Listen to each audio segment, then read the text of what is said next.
Bienvenidas y bienvenidos a un episodio más de TanGente Podcast. Hoy vamos a tener un episodio especial porque tenemos una invitada especial que viene de lejos y seguramente en noticias la han visto porque está de gira aquí en Guatemala.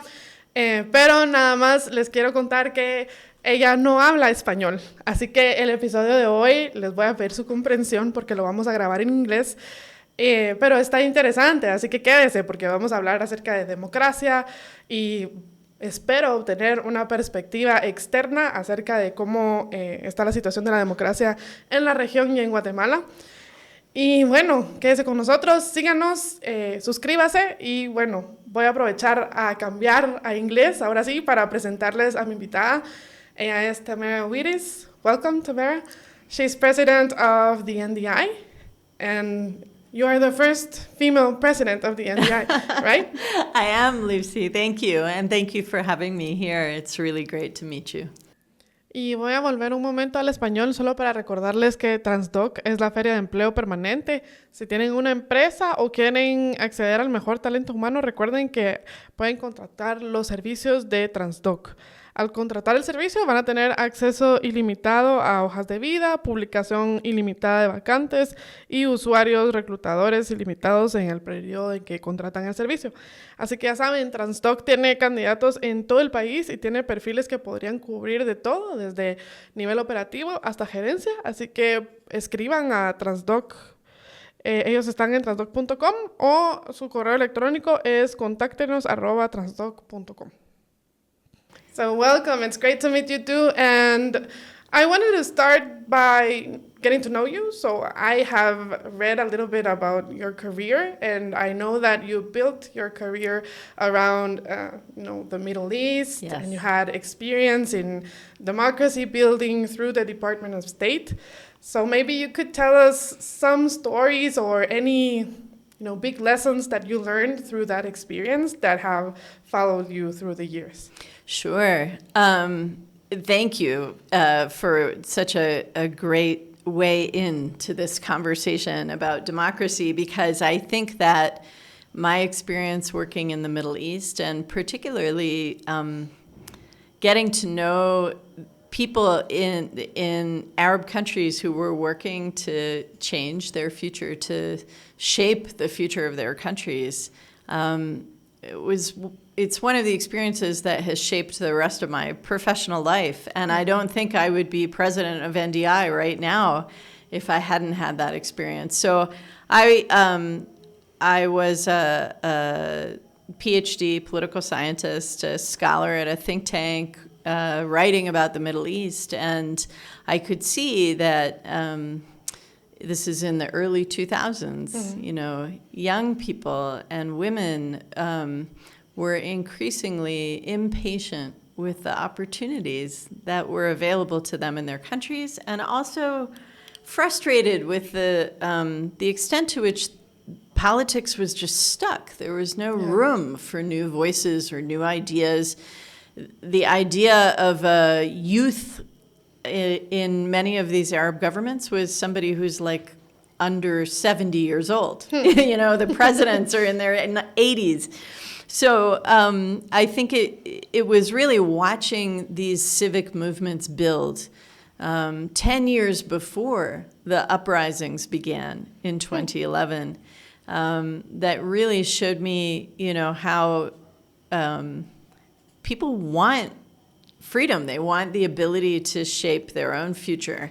They don't want to have things handed to them, even when those things are good. Yeah. And so that really, I think, changed the trajectory of my career from one that was focused all around the Arab-Israeli conflict and the geopolitics of the Middle East to a career that was focused on people and civil society and movements for change. And I ended up working in the State Department in the Obama administration in the office that focuses on the Middle East as the Arab uprisings were beginning. So you lived the Arab Spring firsthand? Inside the U.S. government, yes. And, all of the all of the anxieties that a big superpower has when change is underway in a part of the world that's strategically important, all of the debates about what does this change mean, is it good, is it bad, what should our position be, to be part of all of that was incredibly meaningful. And also, I wouldn't have wanted to have been outside government and not had that ability to weigh in on those debates. But at the same time, like, there's only so much governments can do. I mean, the Arab uprisings, the Arab Spring, that was all people power.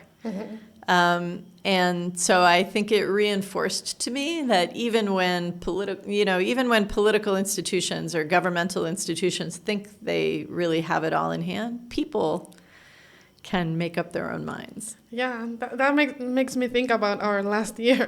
But before we get there, I mentioned that you are president to the NDI, and many people may not know, especially here in Guatemala, what the NDI is. I mean, we've seen pictures of you on social media with, our authorities, and I saw that you met the director of the Commission Against Corruption, etc. But maybe, if you say NDI, National Democratic Institute, some people might confuse it for the Democratic Party, for example. Yeah, sure. What is this thing? Yeah, can you explain to our audience what the NDI is and what Absolutely. do you do there? So the National Democratic Institute is it is a civil society organization. It's an NGO that is headquartered in Washington, D.C., and was founded in 1983 as one of a family of organizations in the United States that work to support democratic actors and democratic institutions all around the world. And so we have this sort of community in Washington, and we also have a community of other organizations that do this work in other parts of the world, the Westminster Foundation in the UK, and human rights and democracy organizations around the world. So we envision a world where freedom and democracy prevail, a world where people have dignity equally across society, where politics is inclusive of all individuals and groups in society, and where people have the voice and the choice to shape their country's future. So we have offices now in 55 countries around the world. I think in our 41 years of history, we've worked in over 100 countries. And we do everything from observing elections, it's sending international delegations to observe elections. But a lot of what we do is working with actors inside a country. So here in Guatemala, we've been here since 2007, I think. And we work with NGOs, we work with political parties, we work with Congress, and we work with ministries,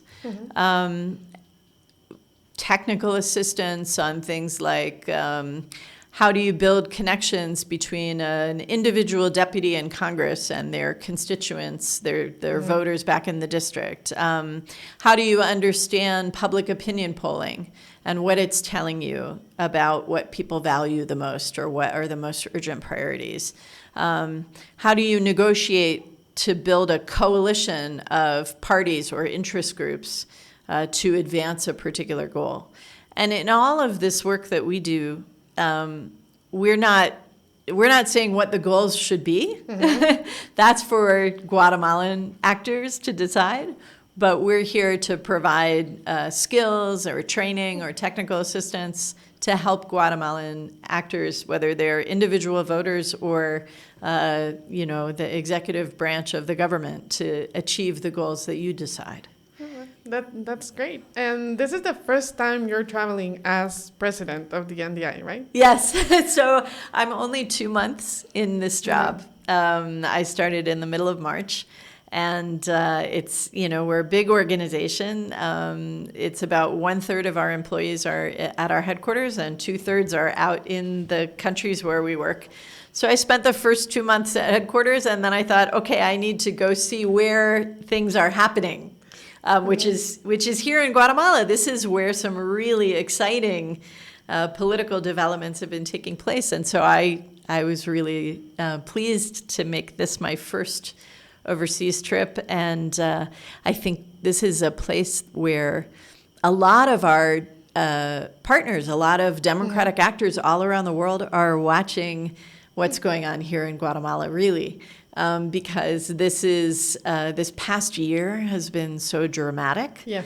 The election campaign, the runoff election, and then, of course, all of the controversy around the inauguration of the president, and the demands that people have voiced for reforms to fight corruption, to make government more responsive and more accountable.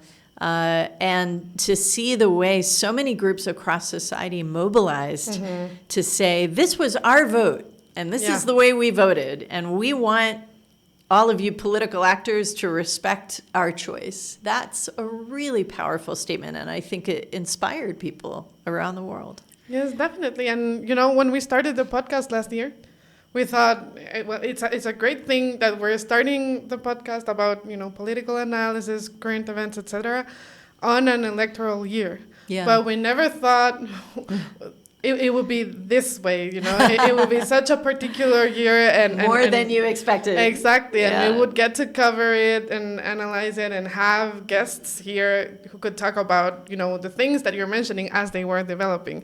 So it was quite amazing. But at the same time, we had like this magnifying glass looking at it like this big phenomenon. But I think it's great for us to have an outsider's perspective, because I don't know if it's seen the same way, from the outside, and when you put it into perspective within the region.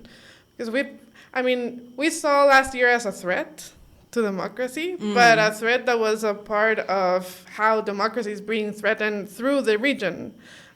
Our neighbor countries are having, some backlashes in their democratic institutions, etc. Yeah, for sure. But I want to know if this is something that we're seeing too big because we're living it, or is it seen this way from the outside? Yeah, look, let me say two things. First is, I don't think any society should ever take its democracy for granted. And I think, it's simply not the case that even an established democracy like the United States can, people can just shrug and say, well, it'll always be like this. The challenges that democracies and democratic societies are facing are the same all over the world. Special interests trying to manipulate the system for their own benefit. The way in which social media takes the differences that exist in every society and magnifies those differences and makes people focus on what separates them and focus on their angers and their fears about people who think differently, instead of doing what we have to do to make democracy work, which is to talk to each other across our differences, in spite of our differences, and find a way forward together.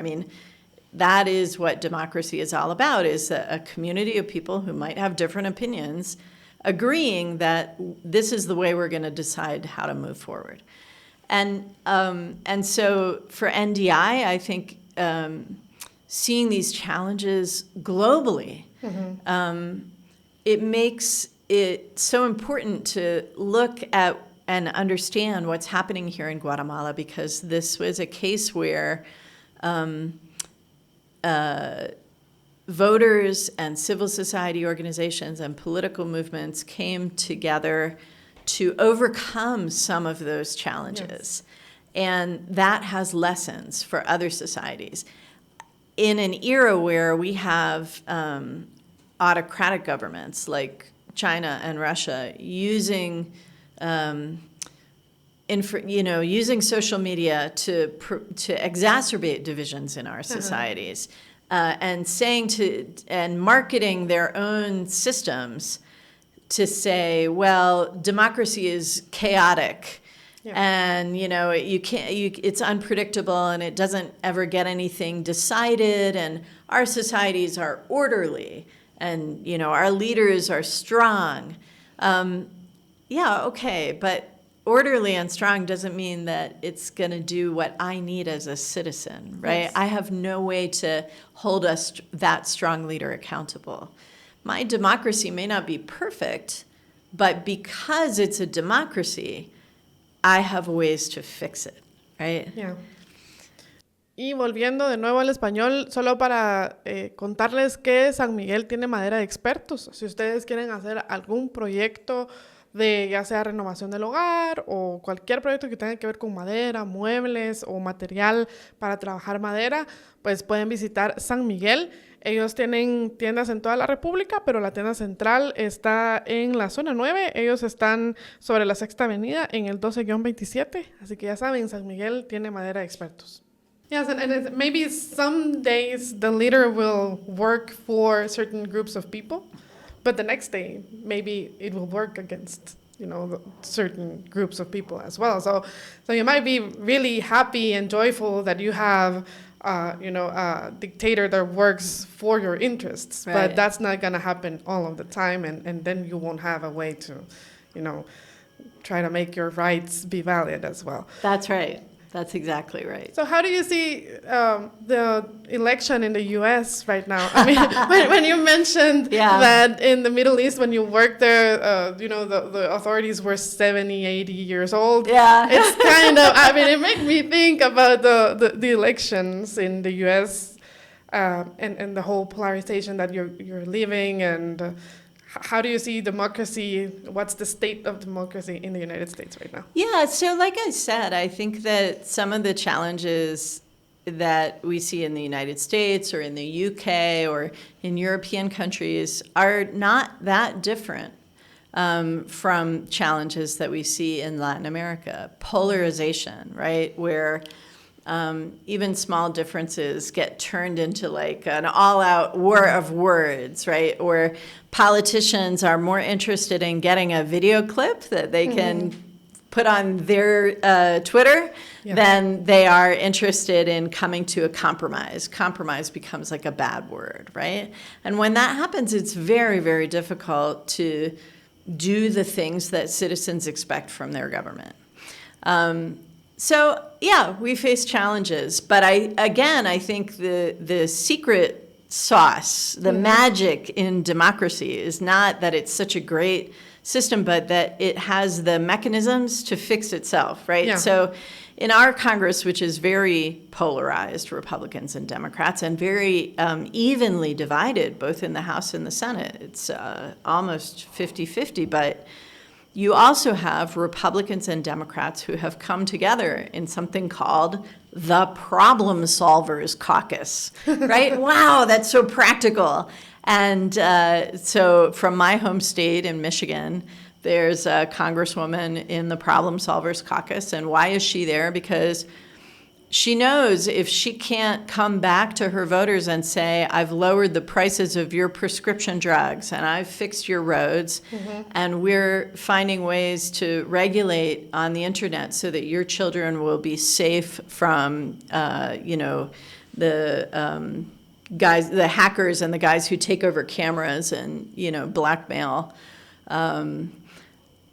If she can't do that, she's not doing her job and she's not going to get reelected, right? So with every negative trend, you also see people who are driving towards solutions.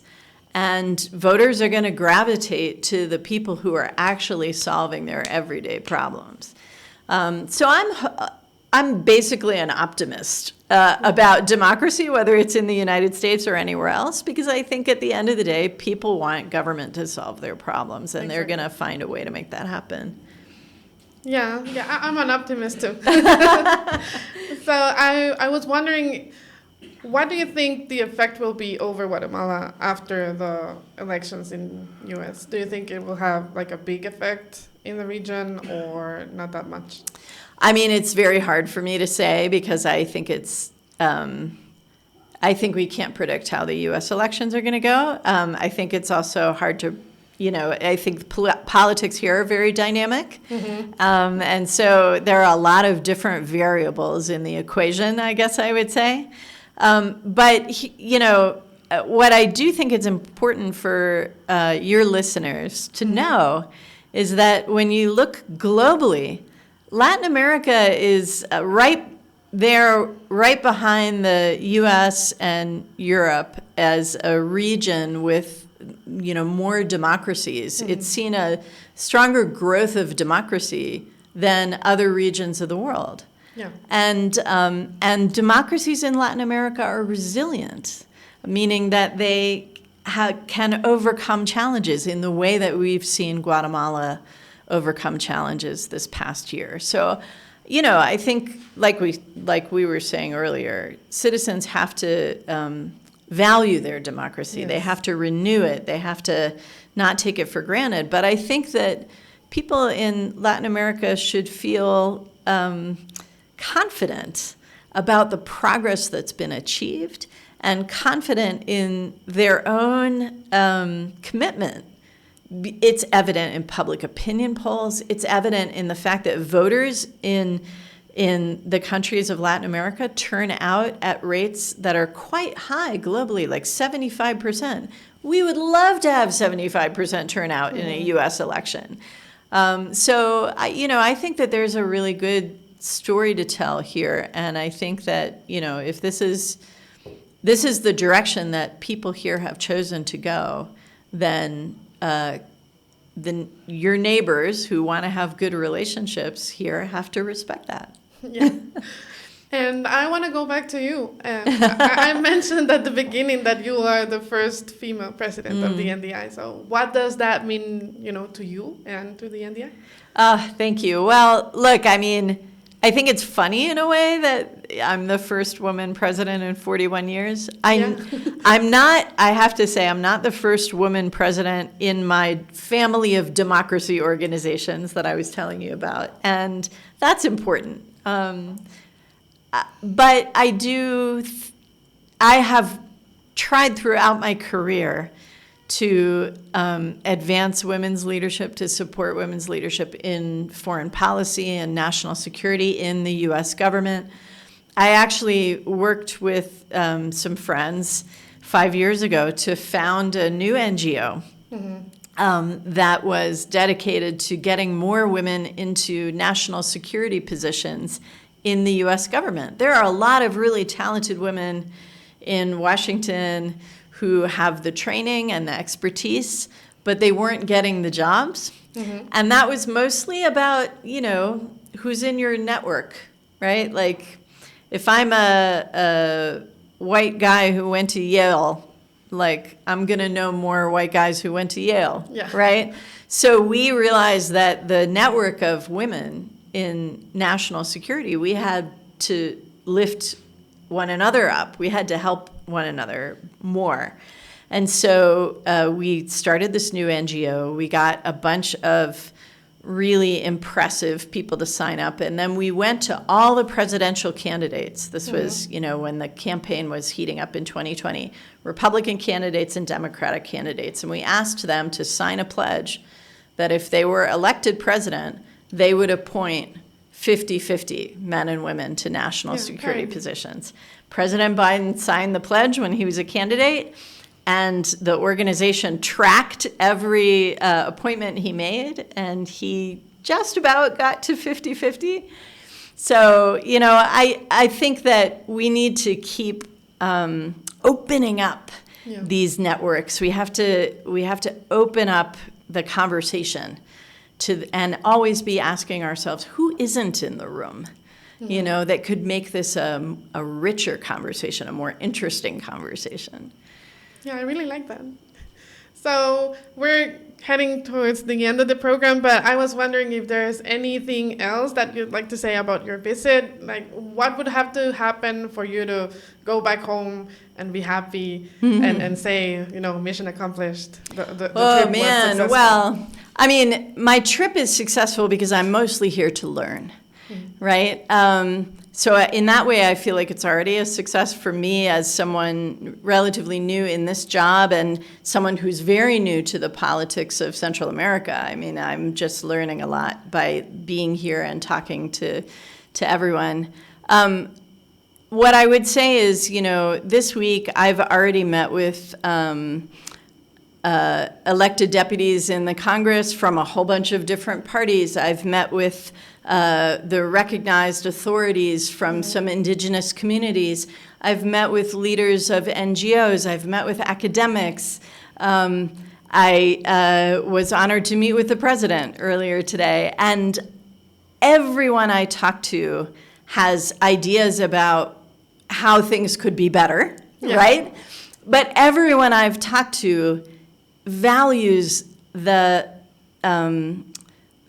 political system, the process, their ability to have a voice. And what I have heard from some of the people who previously felt marginalized, like those from indigenous communities, they say now we have a seat at the table. Yeah.